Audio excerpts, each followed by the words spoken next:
Hello, my name is Jim. Welcome to my booktube channel about books and reading and stuff. In this video I want to do a tag, but not a tag somebody else has done. I want to do my own original tag. I mean, how difficult can it be? Okay, I want to keep it simple. This will be the tag from A to Z, or A to Z as we say in Britain, but I'm not living in Britain. Hang on, A to Z, A to Z, that's 26. 26 is too many questions, too many prompts for a tag. Let's keep it even simpler. Let's have just A to J. A is for Apple, and Booktube World, A is for author. Which author have you read the most books by? For me, this would be Dick Francis. If you don't know Dick Francis wrote a lot of novels set in the horse racing world, a lot of crime novels. These were quite short, about 250 pages. My first wife, Chrissy, she was really into horses and horse racing, and in the early 90s I must have read about 25, 27 of these Dick Francis books, maybe. Dick Francis. B is for Bull.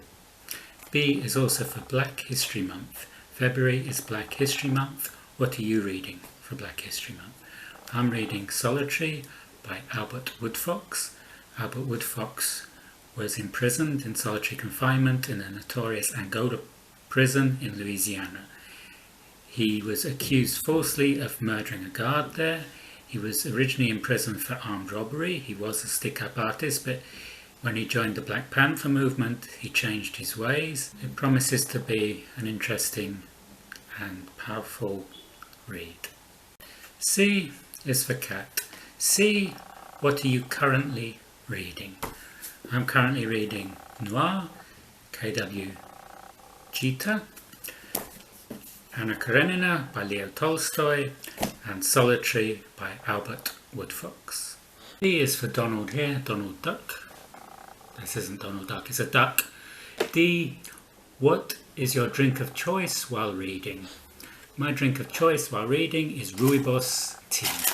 Yes, Rooibos, this is with vanilla from Carrefour. Unfortunately, they're not stocking it in my local Carrefour at the moment, so I don't know what I'm going to do when I run out. E is for elephant. E is for elephant. E is also for ebook. Do you prefer ebooks or physical books? I generally prefer physical books. I like the tactile feel of a physical book. I like the smell of a physical book. F is for frog. What is your favourite fictional character? Who thought up these questions? This is crazy. Favourite fictional character? I've got so many. I like Atticus Finch from To Kill a Mockingbird. I like Arya from Game of Thrones. I like Aragorn from Lord of the Rings. And I even like some characters that don't begin with A, like Tommy Treadles from David Copperfield. G is for Georgia, and here I'm talking about the Republic of Georgia where I live, not the state in America where Martin Luther King, Julia Roberts, Ray Charles were all born. Before I came to Georgia, I only knew 3 Georgians. One, the most famous probably, Stalin. I also knew of Katie Malowa and Georgi Kinkladze, the darling of Manchester City. I didn't know anything about any of their great writers like Galaktion Tabidze. What famous people do you know from the Republic of Georgia, if any? Let me know. H is for horse. H is also for horror. What novels really scared you? The scariest novels I've read would be Ghost Story by Peter Straub, Pet Sematary by Stephen King, and some short stories like Survivor's Tale by Stephen King and The Cask of Amontillado by Edgar Allan Poe. On the screen, what really scared me was the BBC drama show called Threads. This was about what would happen after a nuclear attack, and it was very realistically done, and I had a lot of trouble sleeping after I saw this. I is for iguana. I don't know. Who thought up this tag?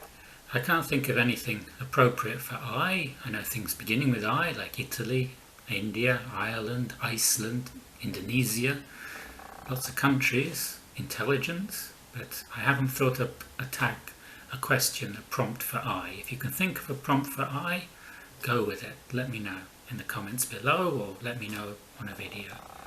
J. J is for jam. J is for Jamaica. J is for Jim, jelly beans.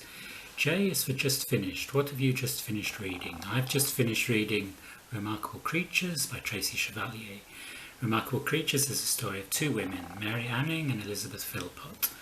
Mary Anning was a working class girl. She was struck by lightning when she was a baby. She was living in Lyme Regis on the south coast of England in the beginning of the 18th century, a time concurrent with Jane Austen.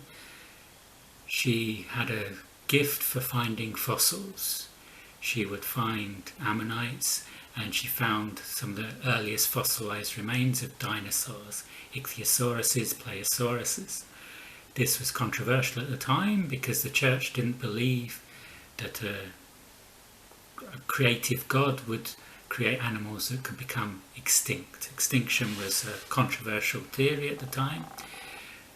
Elizabeth Philpott was a middle-class spinster who was a great friend of Mary Anning, and together they looked for fossils on the beaches around Lyme Regis, and it's a story of their friendship.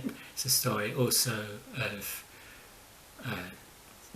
men from the Geological Society taking credit for their finds and passing them off as their own, because women at the time were not allowed into the Geological Society and were not considered scientists. But Mary Anning is really the mother of the science of paleontology from everything she found in her life. It's a fascinating book. Yes, I should tag some people. Okay, so I'll tag Gregory Leperche. I will tag Abby Salter. I will tag Janae at Coffee and Copyrights. I'll tag Roz at Scallydandling about the books. I'll tag Mark Nash because I just finished Mark Nash's tag. And I'll tag Margaret Peanut. And if anybody else wants to do this tag, please feel free. I'll be interested to see what you make of it. If you enjoyed this video, you can like and subscribe. You can leave any comments below, and I will see you on the next video. Bye.